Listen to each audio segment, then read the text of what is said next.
नमस्कार, राज की बात लेकर हाजिर हूं मैं राज ठाकुर आपके साथ। आज बात होगी बजट 2023 की। केंद्रीय वित्त मंत्री निर्मला सीतारमण ने बजट 2023 को सबके सामने रखा। बजट एक ऐसा विषय होता है जिस पर हर किसी की निगाहें टिकी रहती है। तमाम सवालों के जवाब आपको अगले आधे घंटे के दौरान मिलने वाले हैं। सबसे पहला सवाल, इस बार के बजट में क्या खास? बजट की 7 प्राथमिकताएं कौन सी हैं?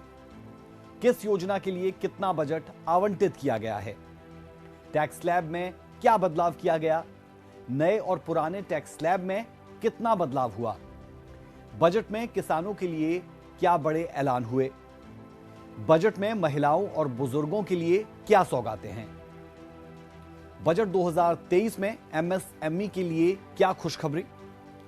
सबसे अहम सवाल, इस बार के बजट में क्या सस्ता हुआ और क्या महंगा? बजट 2023 टारगेट 2024 का वोटर।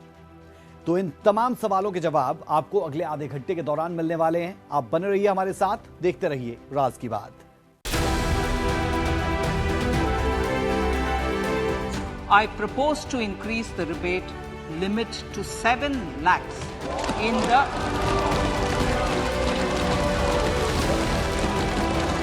इस बार इंफ्रास्ट्रक्चर पर 10 लाख करोड़ रुपए का अभूतपूर्व इन्वेस्टमेंट भारत के विकास को नई ऊर्जा और तेज गति देगा।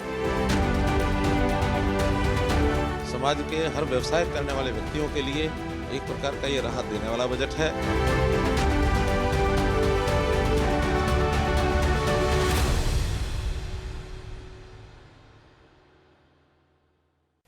ये बजट नहीं आसान, बस इतना समझ लीजिए, हर किसी को उम्मीदें हैं और हर किसी को खुश भी करना है। लगभग यही हाल होता है जब लोगों को बजट का इंतजार होता है। पर अब जब साल 2023-24 का बजट आ चुका है तो तस्वीर कुछ बदली है। केंद्र सरकार का आम बजट किसी मास्टर स्ट्रोक से कम नहीं, जिसमें घोषणाओं और सौगातों की लंबी लिस्ट है। हर वर्ग के लिए फायदे की बात है। हमारी सबसे पहली रिपोर्ट में देखिए इस बार के बजट में आपके लिए क्या कुछ खास।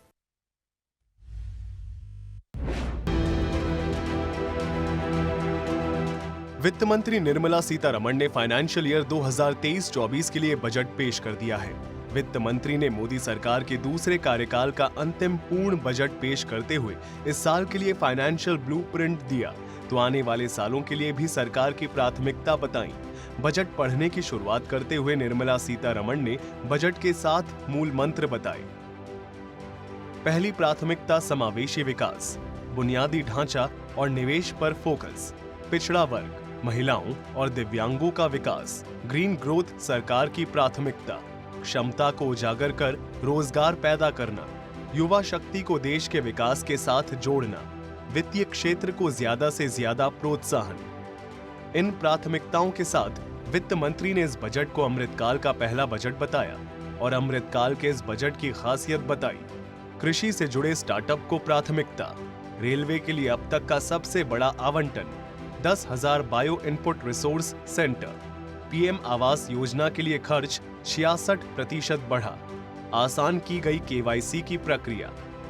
साल 2023 से 2024 के फासले को देश की जनता बखूबी समझती है, जिसका असर बजट की घोषणाओं में भी दिखाई दिया। एनर्जी सिक्योरिटी के लिए 35,000 करोड़ की मंजूरी, ग्रीन हाइड्रोजन मिशन के लिए 19,700 करोड़, लद्दाख में रिन्यूएबल एनर्जी के लिए 20,700 करोड़, गोबर धन स्कीम के लिए 10,000 करोड़, रेलवे के लिए 2.4 लाख करोड़ का बजट, मुफ्त अनाज पर 1 लाख करोड़ रुपए का बजट, एक साल के लिए बढ़ाई गई मुफ्त अनाज योजना, 20 लाख करोड़ का कृषि फंड, बागवानी के लिए 2,200 करोड़, ई कोड के लिए 7 करोड़ का फंड, कर्नाटक में सूखे के लिए 5300 करोड़ आवंटित, पीएम आवास के लिए 79 करोड़, पीएम सुरक्षा योजना से 44 करोड़ को लाभ। अलग अलग योजनाओं के जरिए समाज के हर वर्ग तक फायदा पहुंचाने की कोशिश की गई है। जहां पिछले साल बजट में बड़े बदलाव को लेकर सरकार परहेज करती दिखाई दी थी, वहीं इस साल तस्वीर पूरी तरह से बदली हुई है। इस बार घोषणाओं की भरमार है। अर्थव्यवस्था को मजबूत करने के लिए संभावनाएं अपार है और सरकार साल 2023 के साथ साथ 2024 के लिए भी तैयार है। सूर्या समाचार ब्यूरो रिपोर्ट।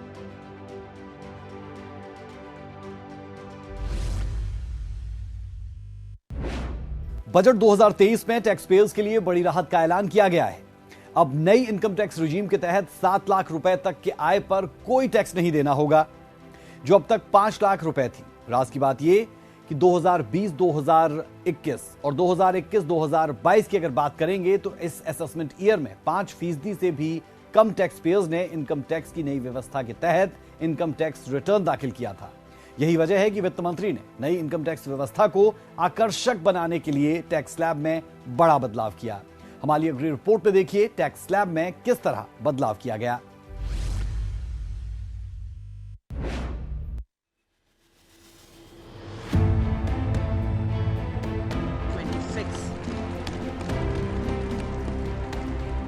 उम्मीदों का बजट उम्मीदों पर खरा उतरा है, ऐसा कहा जाए तो गलत नहीं होगा। घंटे भर तक ध्यान से बजट को सुनने वालों को जिसका इंतजार था वो हुआ। हर कोई महंगाई के बोझ को कम होते हुए देखना चाहता था और बजट में टैक्स को लेकर हुई घोषणाएं अपने आप में ऐतिहासिक हैं। बजट में 5 बड़े ऐलानों के साथ बड़े बदलाव किए गए हैं। 7 लाख तक की कमाई टैक्स फ्री, टैक्स की दरों में बड़ी कटौती, टैक्स स्लैब में बदलाव, 37 से 25% हुआ सरचार्ज, माइक्रो उद्योग को कर में छूट। बजट से राहत की उम्मीद रखने वालों को वित्त मंत्री निर्मला सीतारमण ने बड़ी सौगात दी है। लोगों को इनकम टैक्स में छूट मिली है, छूट भी ऐसी जिसे बम्पर छूट कहा जाए तो गलत नहीं होगा। वित्त मंत्री ने नई टैक्स व्यवस्था का ऐलान करते हुए बताया कि अब से देश के लोगों को सालाना 7 लाख रुपए तक की आमदनी पर कोई आयकर नहीं देना पड़ेगा। व्यक्तिगत आयकर की नई टैक्स दर इस प्रकार है। अब 0 से 3 लाख रुपए तक की आय पर कोई टैक्स नहीं, यानी शून्य टैक्स का प्रावधान है। 3 से 6 लाख रुपए तक की आय पर 5%, 6 से 9 लाख रुपए तक की आय पर 10%, 9 से 12 लाख तक की आय पर 15%, 12 से 15 लाख रुपए तक की आय 20% और 15 लाख से ऊपर की आय पर 30% आयकर वसूला जाएगा। निर्मला सीतारमण के इस ऐलान के साथ पूरा सदन तालियों से गूंज उठा। वित्त मंत्री ने कहा कि मिडिल क्लास के लिए इनकम टैक्स में छूट सबसे अहम चीज है। The second proposal relates to middle class individuals. I had introduced in the year 2020 the new personal income tax regime with 6 income slabs starting from 2.5 lakh. I propose to change the tax structure in this regime by reducing the number of slabs to 5 and increasing the tax exemption limit to 3 lakhs. The new tax rates are 0 to 3 lakh, nil. 3 to 6 lakhs, 5%. 6 to 9 lakhs, 10%. 9 to 12 lakh, 15%. 12 to 15 lakhs, 20%. And above 15 lakhs, 30%. सदन में जहां तालियों की गूंज सुनाई दी, वहीं इन बड़ी घोषणाओं का असर हाथों हाथ सेंसेक्स पर भी दिखाई दिया। सेंसेक्स का ग्रीन सिग्नल 4 डिजिट के नंबर को पार कर गया। इससे साफ है कि बजट की घोषणाएं बड़े बदलाव का जरिया बनेंगी। सूर्य समाचार के लिए ब्यूरो रिपोर्ट। राज की बात यह कि देश में 8 करोड़ लोग टैक्स देते हैं और जिन राज्यों में चुनाव है वहां इनकी संख्या 1 करोड़ 33 लाख के करीब है। जिस तरह से टैक्स घटाया है उस हिसाब से अधिकतम 33,800 रुपए तक लोगों को फायदा होने जा रहा है। जाहिर है टैक्स स्लैब में बदलाव का फायदा सीधे तौर पर टैक्स देने वालों को होगा। हाथ में पैसा बढ़ेगा तो खपत भी बढ़ेगी। इसका नतीजा यह होगा कि अर्थव्यवस्था को गति मिलेगी और रोजगार के साधन भी बढ़ेंगे। हमारी अगली रिपोर्ट में आसान शब्दों में समझिए कि टैक्स के लिए नई और पुरानी दरों में कितना फर्क है। Highest basic pay in the government was only 30,000 rupees per month. In line with the increase in the government salaries, I am proposing to increase this limit to 25 lakh rupees.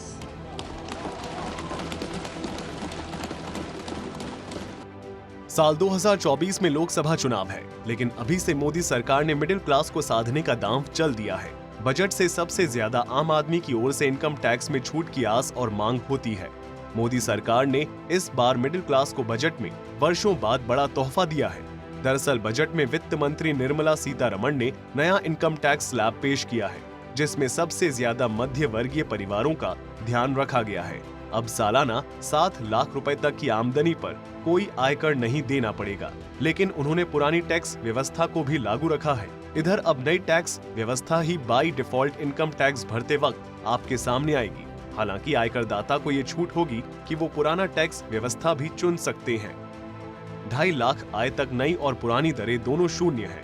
2.5 lakh रुपए से 5 लाख तक की आय के लिए टैक्स की नई और पुरानी दर 5% है। वहीं 5 लाख रुपए से 7.5 लाख तक नई दर 10% और पुरानी दर 20% है। 7.5 लाख रुपए से 10 लाख रुपए तक टैक्स की नई दर 15% और पुरानी दर 20% है। 10 लाख से 12.5 लाख की आय तक नई दर 20% और पुरानी दर 30% है। 12.5 लाख से 15 लाख तक नई दर 25% और पुरानी दर 30% है। 15 लाख रुपए से ज्यादा की आय पर टैक्स की नई और पुरानी दरें 30% है। अब आपको आसान शब्दों में समझाते हैं। नई टैक्स व्यवस्था में जिसकी आमदनी 7 लाख तक है उन्हें कोई टैक्स नहीं देना होगा। इनकम 7 लाख से 1 रुपए भी ज्यादा है तो आपको 3 लाख तक तो कोई टैक्स नहीं देंगे। बाकी के 4 लाख रुपए पर आपको 5% टैक्स देना होगा यदि आप पहले वाले टैक्स स्लैब में आ जाएंगे। इसे ऐसे समझिए कि 7 लाख से ज्यादा आय हुई तो आपको 6 लाख तक 15,000 रुपए टैक्स देना होगा, यानी आप 5% टैक्स ब्रैकेट में आएंगे। फिर 9 लाख तक आपकी आमदनी है तो आपको 45,000 रुपए टैक्स देने होंगे। 12 लाख तक आमदनी वाले को 90,000 का टैक्स देना होगा। 15 लाख से ज्यादा आमदनी है तो 1.5 लाख टैक्स देना होगा। 15 लाख से ज्यादा आमदनी है तो बाकी आय का 30% टैक्स देना होगा। सरकार ने नई टैक्स रिजीम पर अन्य सहूलियतों का ऐलान करते हुए अपना इरादा साफ कर दिया है कि अब टैक्स की गणना की पुरानी व्यवस्था धीरे धीरे खत्म की जाएगी। इसका मतलब है कि अगले कुछ सालों में आयकर अधिनियम के विभिन्न धाराओं के तहत मिलने वाली टैक्स छूट के प्रावधानों को वापस ले लिया जा सकता है। सूर्या समाचार के लिए ब्यूरो रिपोर्ट।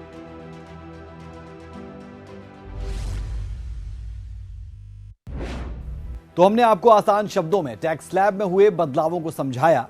केंद्रीय वित्त मंत्री निर्मला सीतारमण ने संसद पटल पर 2023-2024 का बजट रखा। बजट में कृषि क्षेत्र और किसानों के लिए कई बड़े ऐलान किए गए। किसानों के एग्रीकल्चर क्रेडिट के लिए 20 करोड़ का आवंटन किया गया। राज की बात यह कि इससे पहले कभी कृषि कर्ज के लिए इतनी बड़ी रकम को आवंटित नहीं किया गया था।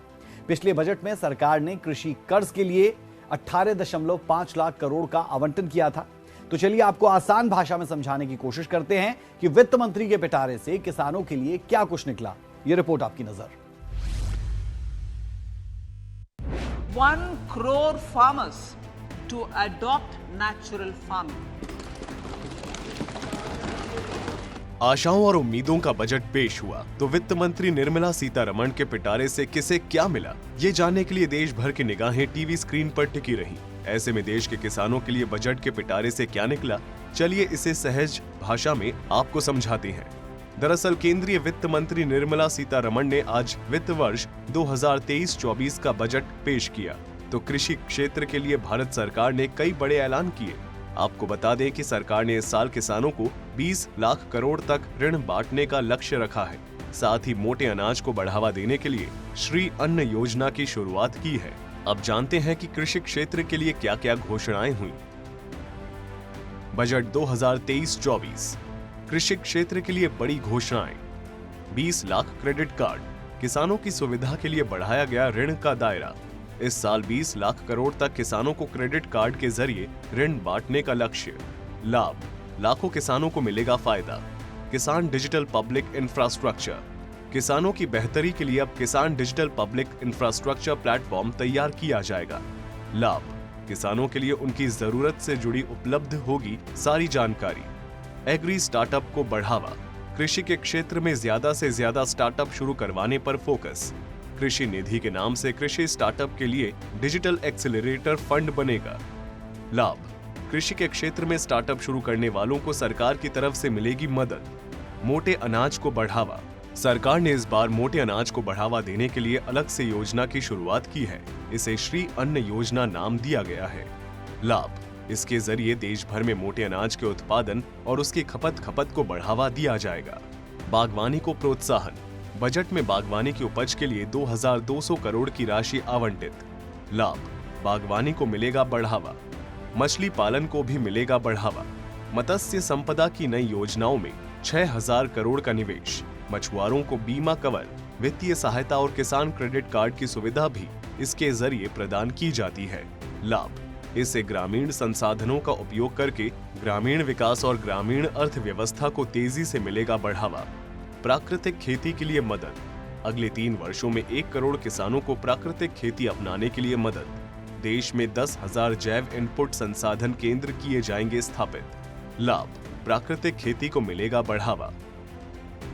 इससे इतर आपको बता दें कि सहकारी समितियों, प्राथमिक मत्स्य समितियों और डेयरी सहकारी समितियों की स्थापना के लिए 2516 करोड़ रुपए के निवेश से 63,000 प्राथमिक कृषि ऋण समितियों का कंप्यूटरीकरण भी किया जा रहा है, जिसके लिए राष्ट्रीय डेटाबेस तैयार किया जा रहा है। वहीं बड़े पैमाने पर विकेंद्रीकृत भंडारण क्षमता स्थापित की जाएगी, जिससे किसानों को अपनी उपज की स्टोर करने और अपनी उपज के लिए बेहतर मूल्य प्राप्त करने में भी मदद मिलेगी। सरकार अगले 5 वर्षों में वंचित गांवों में बड़ी संख्या में सहकारी समितियों, प्राथमिक मत्स्य समितियों और डेयरी सहकारी समितियों की स्थापना भी करेगी। ब्यूरो रिपोर्ट, सूर्या समाचार।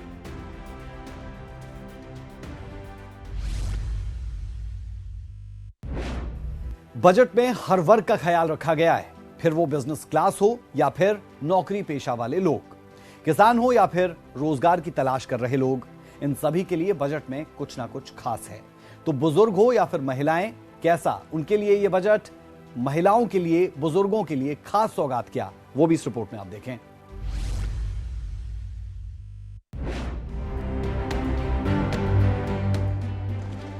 For commemorating Azadi Ka Amrit Mahotsav, a one-time new small savings scheme, Mahila Samman Savings Patra or Savings Certificate, Mahila Samman Savings Certificate will be made available. अलग अलग वर्गों की बजट से अलग अलग उम्मीदें होती है। आबादी का आधा हिस्सा यानी महिलाएं, जिन्हें इस बार बजट में सम्मान बचत पत्र की सौगात मिली है। वित्त मंत्री ने बजट पेश करते हुए सदन में महिला सम्मान बचत पत्र योजना को शुरू करने की घोषणा की है, जिसके तहत महिलाओं को 2 लाख तक की बचत पर 7.5% का ब्याज मिलेगा। यानी महिलाओं की सेविंग करने की आदत अब प्रॉफिट गेन करने का काम करेगी। For commemorating Azadi Ka Amrit Mahotsav, a one-time new small savings scheme, Mahila Samman Savings Patra or Savings Certificate, Mahila Samman Savings Certificate will be made available for a 2-year period up to March 2025. This will offer deposit facility up to 2 lakh in the name of a woman or girls for a tenor of 2 years at fixed interest rate of 7.5% with partial withdrawal option. महिलाओं के अलावा बुजुर्गों को भी budget ने राहत के साथ साथ फायदे पहुंचाने वाली सौगात दी है। सीनियर सिटीजन्स के लिए सेविंग अकाउंट में रखी जाने वाली रकम की लिमिट 4.5 लाख रुपए से बढ़ाकर 9 लाख की गई है। बुजुर्गों के लिए सेविंग्स अकाउंट की लिमिट बढ़ाई गई, जिसमें सेविंग अकाउंट की लिमिट 9 लाख की गई है। Senior citizens, the maximum deposit limit for senior citizens savings scheme will be enhanced from 15 lakh to 30 lakhs of rupees. The maximum deposit limit for monthly income account scheme will be enhanced from 4.5 lakh to 9 lakh for single account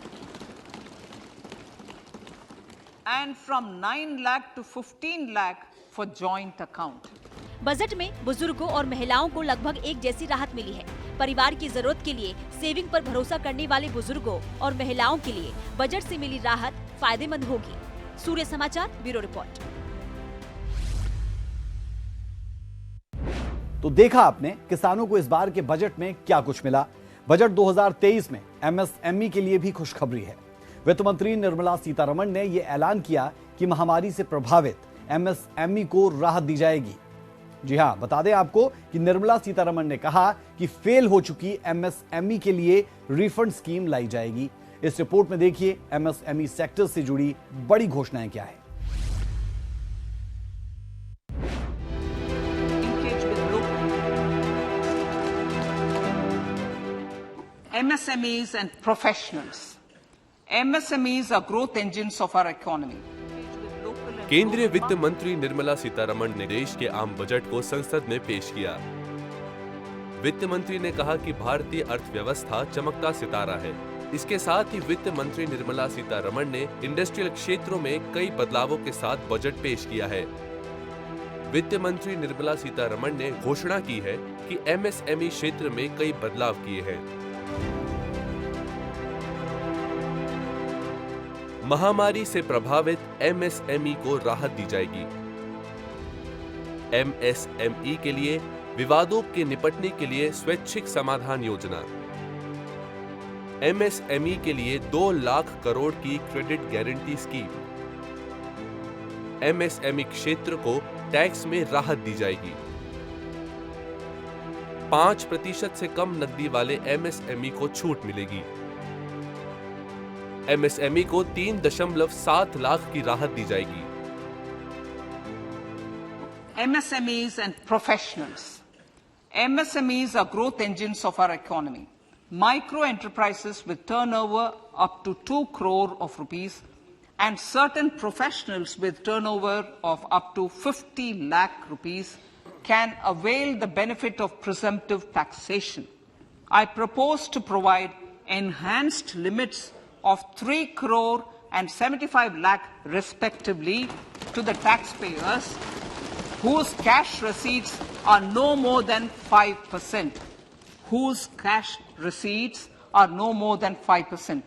Moreover, to support MSMEs in timely receipt of payments, I propose to allow deduction for expenditure incurred on payments made to them only when payment is actually made.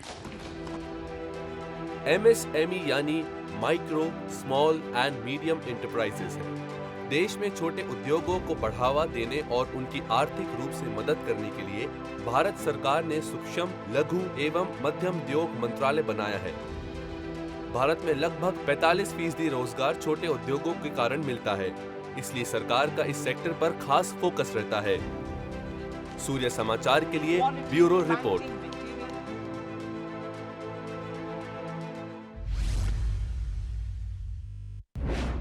Budget में आम लोगों की निगाहें आमतौर पर इस बात पर रहती है कि कौन सी चीज सस्ती हुई और कौन सी चीज महंगी हुई। सरकार हर साल कुछ चीजों पर आयात शुल्क घटाती और बढ़ाती है। इसका प्रभाव कई चीजों पर पड़ता है। इस बार भी कई चीजें सस्ती हुई तो कई महंगी। निर्मला सीतारमण ने बजट में समाज के हर वर्ग का ध्यान रखने की कोशिश की। हमारी अगली रिपोर्ट में देखिए कौन कौन सी चीजें सस्ती हुई और कौन सी चीजें महंगी हुई।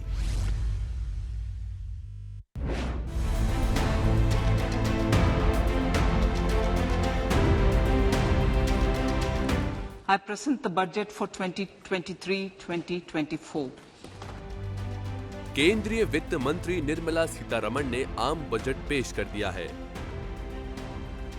इस आम बजट में केंद्र सरकार की तरफ से कई बड़े ऐलान किए गए हैं। इस दौरान वित्त मंत्री ने यह भी बताया है कि किन चीजों को सस्ता किया जा रहा है और कौन सी चीजें महंगी हो रही है। Electronics. As a result of various initiatives of the government, including phased manufacturing program, mobile phone production in India has increased from 5.8 crore units valued at about 18,900 crore in 2014-15 to 31 crore units valued at 2,75,000 crore in the last financial year. To further deepen domestic value addition in manufacturing of mobile phones, I propose to provide relief to customs duty. I propose to provide relief in customs duty on import of certain parts and inputs like camera lens and continue the concessional duty on lithium-ion cells for batteries for another year. Similarly, to promote value addition in manufacture of televisions, I propose to reduce the basic customs duty on parts of open cells of TV panels to 2.5%. Electrical, to rectify inversion of duty structure, and encourage manufacturing of electric kitchen chimneys, the basic custom duty on electric kitchen chimney is being increased from 7.5% to 15%, and that on heat coils for these is proposed to be reduced from 20% to 15%. LED TV, mobile phone, खिलौने, electric गाड़ियां, हीरे के आभूषण, biogas से जुड़ी चीजें, lithium sales, cycle, automobile, ये सभी चीजें सस्ती होंगी। तो वहीं सिगरेट, छाता, विदेशी किचन चिमनी, सोना, आयातित चांदी के सामान, प्लैटिनम जैसे आइटम्स महंगे होंगे। कुल मिलाकर बजट पेश होने से पहले ही उम्मीद जताई जा रही थी कि केंद्र सरकार के आगामी 2024 में होने वाले लोकसभा चुनाव से पहले का ये आखिरी पूर्ण बजट लोक लुभावन होगा। एक तरफ जहां टैक्स स्लैब में बदलाव के संकेत मिल रहे थे, तो वहीं किसानों से लेकर कारोबारियों और मजदूर वर्ग के हर सेक्टर के लोगों को बजट में राहत मिलने की उम्मीद जताई जा रही थी। सूर्य समाचार के लिए ब्यूरो रिपोर्ट।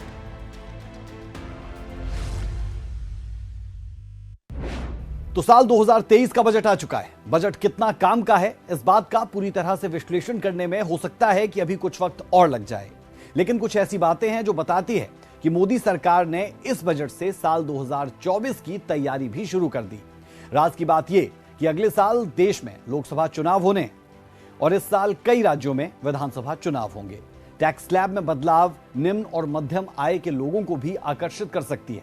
वहीं जैसे ही संसद में बजट पेश किया गया, वैसे ही बाजार में उछाल भी देखने को मिला। रिपोर्ट देखिए। बजट डे पर शेयर बाजार में शुरुआत से ही रौनक देखने को मिली और जैसे ही संसद में वित्त मंत्री निर्मला सीतारमण ने बजट पेश किया, बाजार के दोनों इंडेक्स रॉकेट की रफ्तार से भागने लगे। बजट घोषणाओं से गदगद शेयर बाजार का सेंसेक्स सूचकांक भाषण खत्म होने पर दोपहर 12:36 पर 1000 से ज्यादा चढ़ गया था। बाजार में आई ये तेजी कुछ ही देर कायम रही और घंटे भर के अंदर ही सेंसेक्स बुरी तरह टूट गया और निफ्टी लाल निशान पर आ गया। 9 राज्यों में विधानसभा चुनाव और लोकसभा चुनाव 2024 से पहले मोदी सरकार ने बड़ा एजेंडा सेट कर दिया है। इनकम टैक्स भरने वालों के लिए सरकार ने बड़ी राहत देने के साथ ही पीएम आवास योजना का भी बजट बढ़ा दिया है। वित्त मंत्री निर्मला सीतारमण ने बजट भाषण में ऐलान किया है कि पुराने टैक्स सिस्टम के साथ साथ अब नया टैक्स सिस्टम लागू होगा। नए सिस्टम के तहत 7 लाख तक की आय में टैक्स नहीं देना पड़ेगा। करदाताओं के पास पुराने टैक्स सिस्टम को चूज करने का ऑप्शन रहेगा। चुनाव से पहले टैक्स में छूट हाल ही के दिनों में मोदी सरकार का अब तक सबसे बड़ा फैसला है, जिससे लोगों को सीधा फायदा मिलने जा रहा है। इसके साथ ही साल 2015 में शुरू की गई पीएम आवास योजना पर मोदी सरकार ने बजट बढ़ा दिया है। इस योजना ने बीते लोकसभा चुनाव में मोदी सरकार की जीत में बड़ी भूमिका निभाई थी। इस बजट को मोदी सरकार के लिए एक बड़ा इम्तिहान के रूप में देखा जा रहा था। सत्ता में आने के बाद से मोदी सरकार वित्तीय स्थिति को संतुलित करने की दिशा में कई कदम उठा चुकी है, लेकिन कोरोना की मार देश अब तक झेल रहा है। सब्सिडी में कटौती से जनता की जेब पर लगातार असर पड़ा है। महंगाई और रोजगार के कम अवसर भी सरकार के लिए बड़े अनसुलझे मुद्दे हैं। जनता की उम्मीद पर सरकार का खरा उतरना लोकसभा चुनाव को लेकर बेहद जरूरी है। अब इस बजट से मोदी सरकार को कितना चुनावी फायदा मिलता है, ये तो आने वाला वक्त ही बता पाएगा। सूर्य समाचार के लिए ब्यूरो रिपोर्ट।